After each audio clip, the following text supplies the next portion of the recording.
Hello guys, welcome back to ADV Sancharis. നമ്മളിപ്പം കുമളി വഴിയാണ് പോകുന്നത് കേട്ടോ. കൊല്ലം ജില്ലയിൽ നിന്ന് കുമളി വഴിയാണ് നമ്മളിപ്പോൾ കൊടൈക്കനാൽ പോകുന്നത്. ഇപ്പം നമുക്ക് വളഞ്ഞങ്ങാനം വെള്ളച്ചാട്ടവും കാര്യങ്ങളൊക്കെ കഴിഞ്ഞ് ഒരു രക്ഷയില്ലാത്ത തണുപ്പാണ് കേട്ടോ. അതാണ് മെയിനായിട്ട് ഞാൻ പറയാൻ ഉദ്ദേശിച്ചത്. ഒരു രക്ഷയില്ലാത്ത തണുപ്പ് എന്ന് പറയുന്നത് രക്ഷയില്ലാത്ത തണുപ്പ്. അയ്യോ, ഐസ് കട്ട എടുത്ത് ദേഹത്തിട്ടൊരു ഫീലാണ് എനിക്ക് കിട്ടുന്നത്. ഐസ് കട്ട എടുത്ത് ദേഹത്ത് വെക്കുന്നൊരു ഫീല്. കൈയും കാലൊക്കെ വിറയ്ക്കുന്നു. ഹെൽമെറ്റിൻ്റെ വൈസർ തുറന്നിടുമ്പോൾ തലവേദന എടുക്കുക ഭയങ്കരം. ഈ ഒരു ഇരുട്ടായതുകൊണ്ട് നമുക്ക് വളവ് കാര്യങ്ങളൊന്നും മര്യാദയ്ക്ക് കണ്ട് വളയ്ക്കാൻ പറ്റുന്നില്ല. നമ്മൾ സ്ഥിരം വരുന്ന റൂട്ടല്ലല്ലോ, 3-4 വട്ടം വന്നിട്ടുണ്ടെങ്കിലും റോഡിൻ്റെ ഒരു കിടപ്പും കാര്യങ്ങളൊക്കെ നമുക്ക് അറിയത്തില്ലല്ലോ. അപ്പോൾ അതിൻ്റെ ഒരു പോരായ്മയുണ്ട്. വെട്ടം ഉണ്ടായിരുന്നെങ്കിൽ നല്ല രീതിയിൽ തന്നെ വളച്ചു പോകാൻ പറ്റുന്ന ഒരു റൂട്ടാണ്. ഈ സമയത്തെന്ന് വെച്ചാൽ തിരക്കുമില്ല. പകല് കുറച്ചുകൂടെ നേരം വെളുത്ത് കഴിയുമ്പോൾ അത്യാവശ്യം ചരക്ക് ലോറികളും ജീപ്പുകളും ഒക്കെ ആയിട്ട് അത്യാവശ്യം ഇതായിട്ട് വരും. അപ്പോൾ നമുക്കിങ്ങനെ എൻജോയ് ചെയ്ത് റൈഡ് ചെയ്യാൻ പറ്റത്തില്ല. ഇത് ഇപ്പോഴത്തെ ഒരു റോഡിൻ്റെ അവസ്ഥ കിടിലുമാണ്. പക്ഷേ ക്ലൈമറ്റും ലൈറ്റ് വെട്ടമില്ലായ്മയും. വെട്ടം ഡോമിനാറിന് വെട്ടമുണ്ട്. പക്ഷേ നമ്മളിങ്ങനെ കോർണർ ചെയ്യുമ്പോൾ നമുക്ക് വലത്തോട്ടും കൂടെ റോഡ് എങ്ങനെയാണ്, റോഡിൽ വല്ലതും ഉണ്ടോ, കുണ്ടും കുഴിയൊക്കെ ഉണ്ടോ എന്നും കൂടെ കാണണ്ടേ. ഇപ്പോൾ വണ്ടി തിരിഞ്ഞു വരുന്നതിനനുസരിച്ച് നമുക്ക് കാണാൻ പറ്റുന്നുള്ളൂ. കുറച്ചുകൂടെ മുൻകൂട്ടി നോക്കിയെങ്കിൽ നമുക്ക് കറക്റ്റായിട്ട് നമുക്ക് കോർണർ ചെയ്ത് എടുക്കാനും പറ്റത്തുള്ളൂ കേട്ടോ. മെയിനായിട്ട് ഇപ്പോൾ പറയാൻ വന്നത് വേറെ ഒന്നുമല്ല, ഈ തണുപ്പാണ്. കൊടും തണുപ്പ് എന്ന് പറഞ്ഞാൽ പോലെ കൊടും തണുപ്പ്. ഈ ഒരു സമയത്ത് അത്യാവശ്യം നല്ല മഞ്ഞുണ്ട്. നമുക്ക് ഫോഗ് ലൈറ്റിൻ്റെ ആവശ്യമൊന്നും ഇല്ല. ഫോഗ് ലൈറ്റൊക്കെ ഉണ്ട്, കണ്ടില്ല, ഫോഗ് ലൈറ്റ് കാര്യങ്ങളൊക്കെ ഉണ്ട്. നമുക്ക് അതിൻ്റെ ആവശ്യമില്ല. അത്രയ്ക്ക് കട്ട കോടയല്ല. പക്ഷേ തണുപ്പെന്ന് പറഞ്ഞുള്ളൂ, ഏതൊരു സൂചി കുത്തി കിടക്കുന്ന ആ ഒരു തണുപ്പാണ്. ഇടയ്ക്കൊരു ടൂറിസ്റ്റ് അല്ല, KSRTC അല്ല, തമിഴ്നാട്ടിലെ ഏതാണ്ട് TNSTC കണ്ട, Tamil Nadu state transport corporation. Cake പകരം ഇവിടെ TN. പക്ഷെ ആറില്ലല്ലോ. ആറവിടെ പോയി?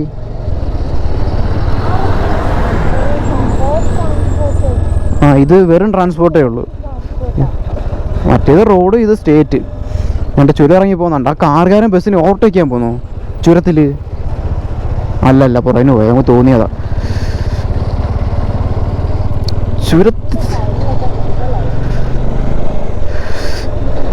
തമിഴ്നാട്ടിലെ ബസ്സിന് ഇങ്ങനെയൊക്കെ വെക്കാലോ. അതും ഗവൺമെൻറ് ബസ്സിന്. നമ്മുടെ നാട്ടിൽ കിട്ടും ഇങ്ങനെയൊക്കെ.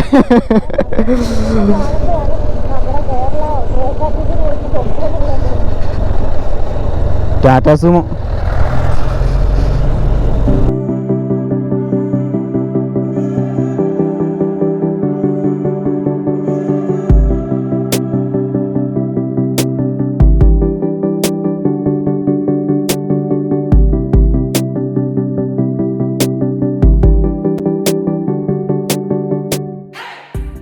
നമ്മുടെ തമിഴ്നാട്ടിലെ പ്രഭാതമാണ്. തമിഴ്നാട്ടിലെ പ്രഭാതം റോഡ് നോക്കിയാൽ കേരളത്തിലാണെങ്കിൽ ആ ഒരു കുമളി ഭാഗത്തൊക്കെ ആണെങ്കിൽ നല്ല തിരക്കായിരുന്നു.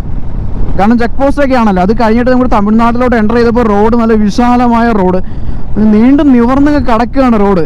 അതേപോലെ തന്നെ 2 സൈഡിലും കൃഷിയിടങ്ങളും ആ ഒരു കോട മഞ്ഞും തണുപ്പും കാണാനും വണ്ടി ഓടിക്കാൻ ഇത്രയും മനോഹരമായൊരു സ്ഥലം. നല്ല അടിപൊളി റൂട്ടാണ് കേട്ടോ. നിങ്ങളൊക്കെ കൊടൈക്കനാലിൽ പോകുന്നെങ്കിൽ ഈ തേനി വഴി, കുമളി തേനി വഴിയൊക്കെ കയറി പോയി കഴിഞ്ഞൊരു നൈസ് മൂടാണ്.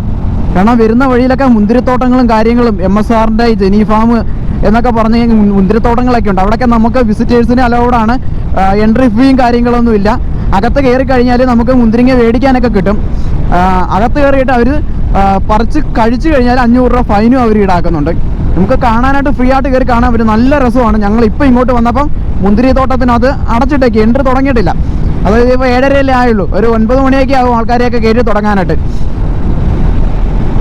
എന്ത് രസമെന്ന് പറയാം രാവിലെ. ഇത്രയും നേരം ആണെങ്കിൽ ആ കുട്ടിക്കാനം വഴി വന്ന് ഇരുട്ടത്ത്, ആ കൂരാകൂരി ഇരുട്ടത്ത് തണുത്ത് വിറച്ച് വന്നു. ഇപ്പം തണുപ്പില്ലെന്നല്ല, തണുപ്പുണ്ട്. പക്ഷെ ഒരു സുഖമുള്ള തണുപ്പാണ്.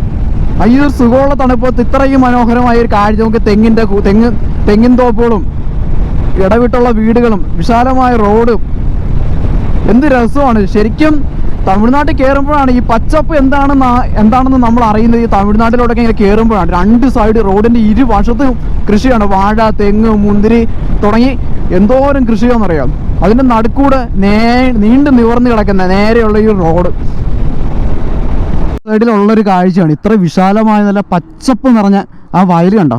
ആ വയലിന് നടുക്കുന്ന ഒരുപാട് ആൾക്കാരുകളുണ്ട്, ഒരുപാട് പേര് എന്ത് കൃഷിയുമായി ബന്ധപ്പെട്ടുള്ള എന്തോ ചെയ്യുകയാണ്. എന്താ ചെയ്യുന്നതെന്ന് അറിയത്തില്ല. അങ്ങ് ദൂരെയാണ് നമുക്ക് തന്നെ ഒരു പൊടി പോലെയാണ് കാണാൻ പറ്റുന്നത് കേട്ടോ.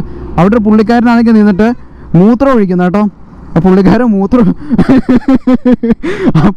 മൂത്രം എൻ്റെ ഭഗവാനെ, അയ്യോ ഗൈസ്, നിങ്ങളെ ക്യാമറ കണ്ടോ ഗൈസ്? എൻ്റെ പൊന്നെ, അവിടെ മഞ്ഞ ഷർട്ട് ഉള്ള ചേട്ടനുണ്ടല്ലോ, അപ്പോൾ പുള്ളിക്കാരനാണെങ്കിൽ അവിടെ ചെന്ന് മൂത്രം ഒഴിക്കാനായിട്ട് നോക്കിയതാണ്.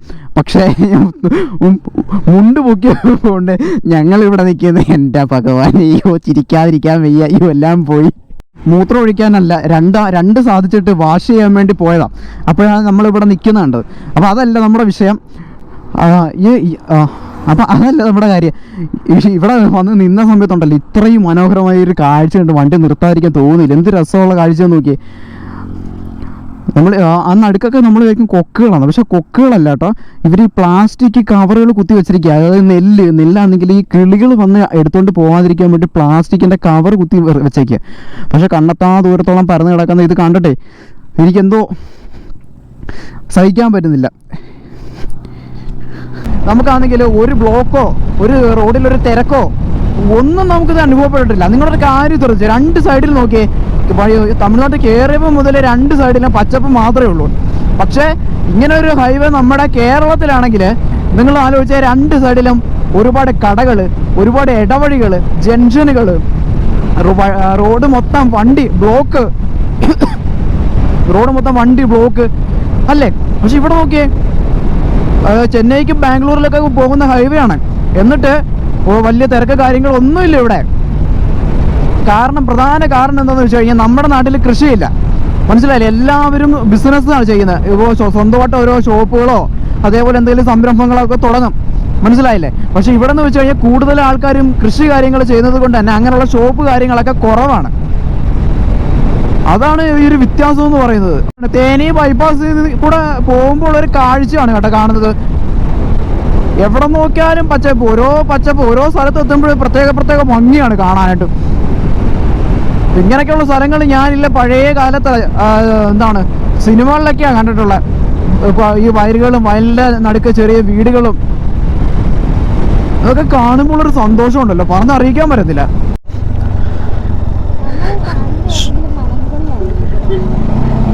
ഗൈസ്, നമ്മളിപ്പം കൊടൈക്കനാൽ എത്താറായിട്ടുണ്ട്. ഏകദേശം ഇനി 51 കിലോമീറ്റർ മാത്രമേ ഉള്ളൂ ഇനിയിപ്പോൾ ഇവിടുന്ന് കൊടൈക്കനാലിലേക്ക്.